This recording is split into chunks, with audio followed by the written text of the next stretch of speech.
My family forced me to hide my true identity and pretend to be someone I wasn't to preserve our cultural image. They warned, if anyone finds out, we'll be ruined.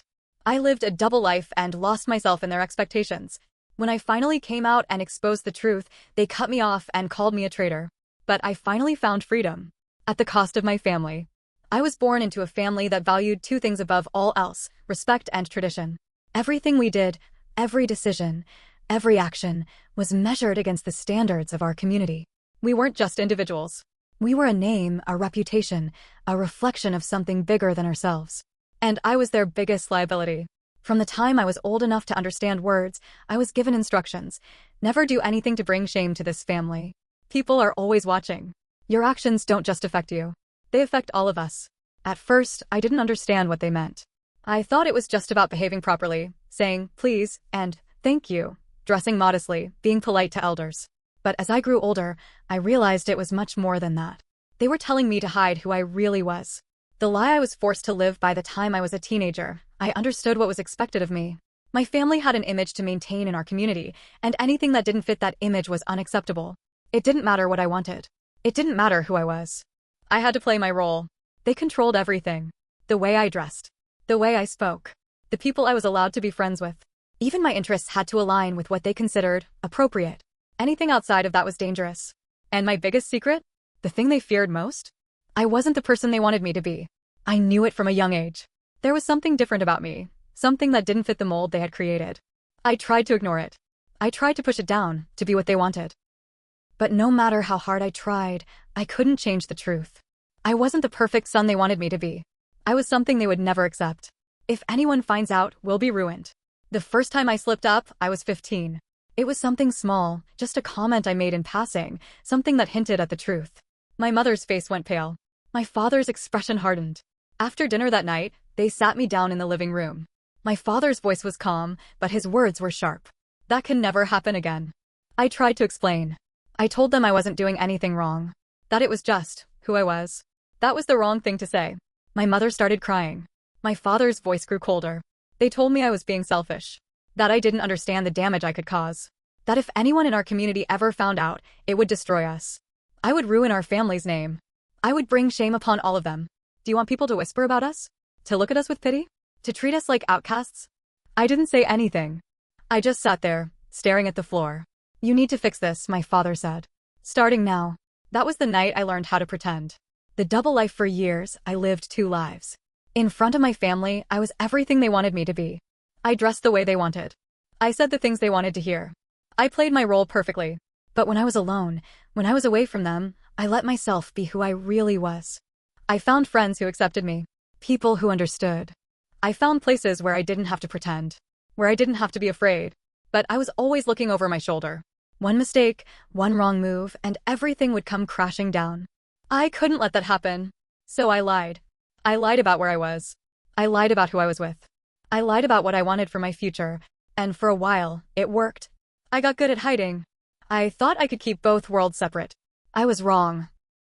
They found out I was 22 when it happened. I had moved out for college, which gave me more freedom than I had ever had before. For the first time in my life, I felt like I could breathe. I could make my own choices. I thought I was safe. But secrets have a way of coming to the surface. Someone in our community, someone who knew my family, saw me. They saw me being myself. They saw me living the life my parents feared. And they told them.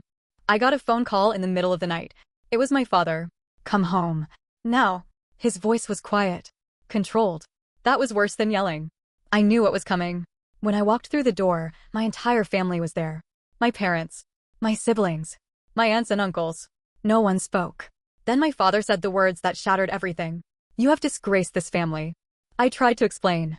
I told them I wasn't hurting anyone. That I was just me. They didn't want to hear it.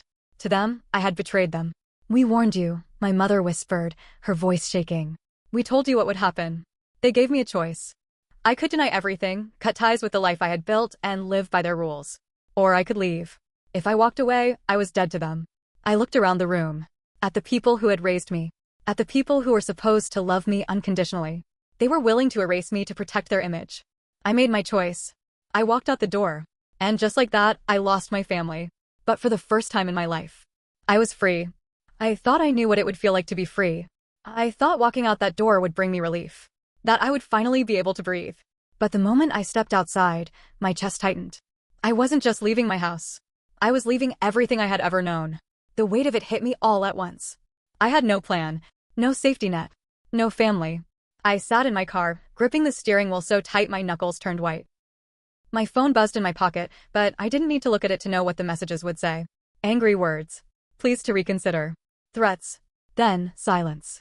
And that silence lasted for a long time. The cost of freedom the first few months were brutal.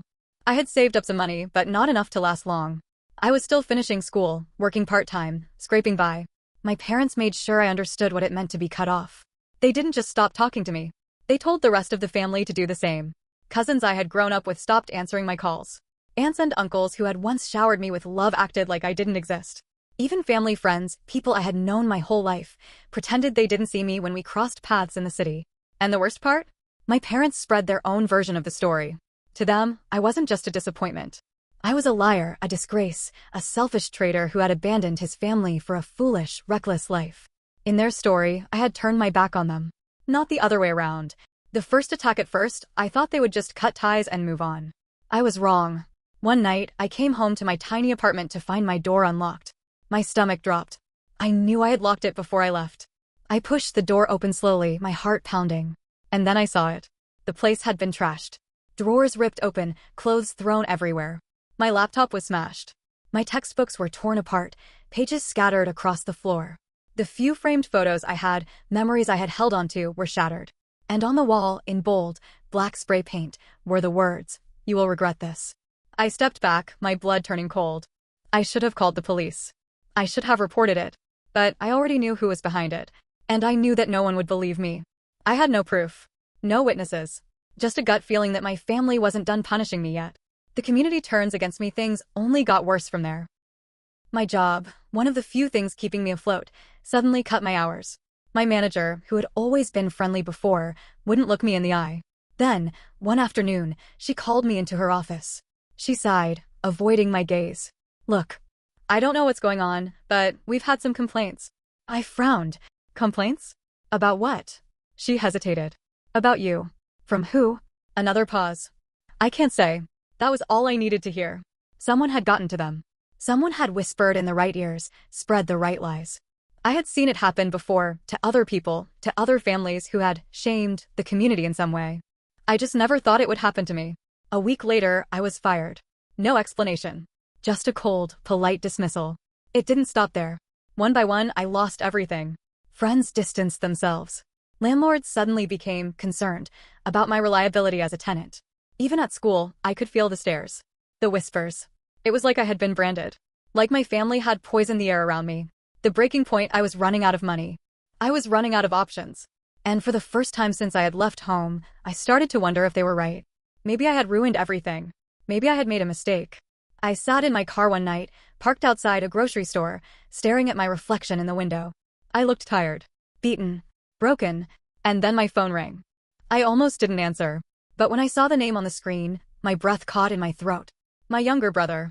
The only one who hadn't reached out. I hesitated before answering. "Hello?" Silence. Then, a shaky breath. "They're going after your future now." My heart pounded. "What are you talking about?" "Dad pulled some strings. He's trying to get you blacklisted. He's calling people at your school, your old job, anywhere you might go next. He doesn't want you to have a way out." I clenched my jaw. "Why are you telling me this?" A pause. Then, in a quiet voice. "Because I don't think they're ever going to stop." My hands shook. I had walked away. I had given them what they wanted. And yet, they were still trying to destroy me. This wasn't just about punishment anymore. This was about erasing me. I took a slow breath, my grip tightening around the phone. If they wanted a fight, they were about to get one. The war begins. I didn't sleep that night. I lay awake, staring at the ceiling, my brother's words echoing in my head. "I don't think they're ever going to stop." He was right. I had been naive to think they would let me go.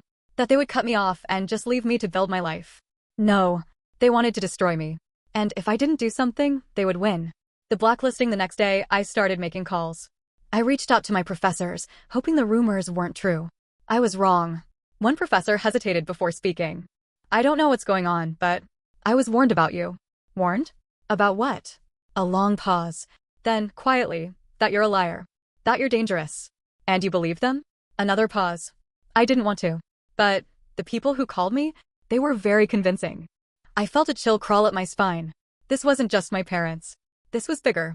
I knew my family was well connected, but I had underestimated just how far their reach went. And the worst part? I had no proof. Everything was happening behind closed doors, through quiet conversations and well-placed whispers. I was fighting against shadows. The setup then, things took an even darker turn. One afternoon, I got a call from my landlord. "We need to talk." Now. I rushed over, confused and anxious.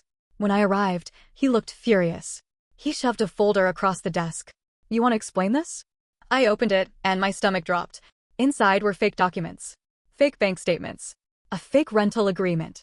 Even fake complaints from my neighbors about disturbances and illegal activity in my unit. All pointing to one thing.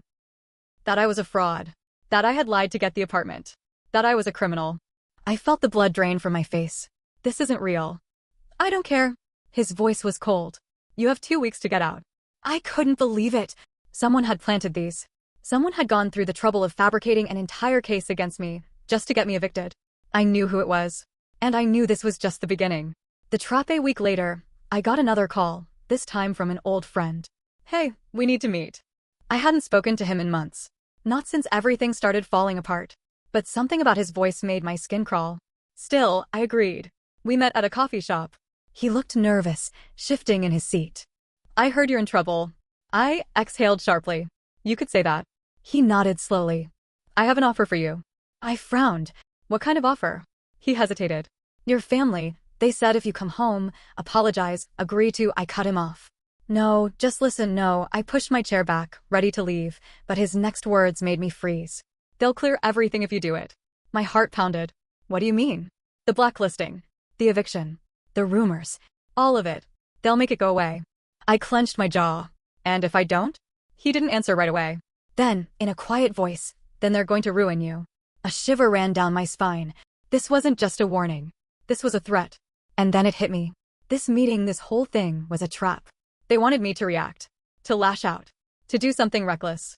Something they could use against me. I took a slow breath, forcing myself to stay calm. They wanted a fight? Fine. But I wasn't going to play by their rules. I was going to beat them at their own game.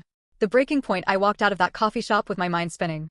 They had spent months tearing my life apart, making sure I had nothing left. And now, they were dangling a way out, if I crawled back and gave them what they wanted. I could feel the walls closing in. I had been fighting back in the shadows, trying to survive. But now I understood, they weren't going to stop until I was gone. This wasn't about making me suffer. This was about erasing me. And I wasn't going to let that happen. I didn't sleep that night. Instead, I spent hours digging. Emails. Messages. Bank records. Conversations I had saved, just in case. For years, I had ignored the cracks in my family's image. But now? Now I was documenting every single one of them. Illegal business deals. Backroom bribes. Money hidden in places it shouldn't be. They had spent years pretending to be the perfect, respected family. And I had proof that it was all a lie. For the first time in my life, I wasn't just running. I was about to turn around and fight. The confrontation, I knew exactly where to find them. A high-profile community event. One of those gatherings where my family loved to show off their influence. I walked into that hall like a ghost from the past. The moment they saw me, a hush fell over the crowd. My father's face twisted with rage. My mother turned pale. My older relatives whispered furiously among themselves. I could see it in their eyes. They thought I was weak. They thought I had crawled back, broken and desperate. They had no idea what was coming. I walked up to my father. Loudly. "You wanted to ruin my life." His nostrils flared. "Get out." But I didn't move. "You spread lies about me. You blacklisted me. You had people break into my home. You tried to destroy everything I had because I refused to live a lie." Gasps rippled through the crowd. People turned to stare. My father's voice was dangerously low. "This is not the place." "Oh, but it is," I shot back. "You care so much about your image. Let's talk about what that image is built on." I pulled out my phone, raising my voice so everyone could hear. "You bribe officials to keep your business clean. You've paid off community leaders to shut down anyone who goes against you. You've used threats, lies, and money to make sure no one crosses you." My mother gasped. "How dare you?" "No, how dare you?" I turned to the crowd. "You all respect him. You trust him. But he's a fraud. And I have the receipts." I pulled up the documents. The emails. The bank records. I had sent them to journalists earlier that day. I had backed them up online. Even if they took my phone, it was too late. There was no stopping what was coming. My father's face went deathly still.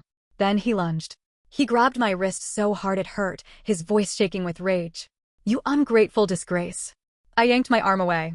"You don't control me anymore." The room exploded. People whispering. Staring. My father's powerful connections now wondering if they were standing too close to a sinking ship. For the first time in his life, my father looked small. Because the one thing he had spent his entire life trying to protect, his reputation, was now in ruins. The aftermath, I walked out of that hall feeling weightless. For years, I had carried the guilt of disappointing them, the fear of their judgment. And now, they had nothing left to hold over me. I cut them out of my life completely after that night. The fallout was immediate. Their empire began to crumble under investigations and media exposure. Business partners pulled away. Once loyal friends distanced themselves. They tried to recover. They tried to pretend it was all lies. But the damage was done. And I finally started living. It wasn't easy. Some nights, I still felt the sting of losing my family. But then I'd remind myself, they never really loved me. They only loved the version of me that they could control. And I wasn't going to live for them anymore. I was going to live for me. And that was the real revenge.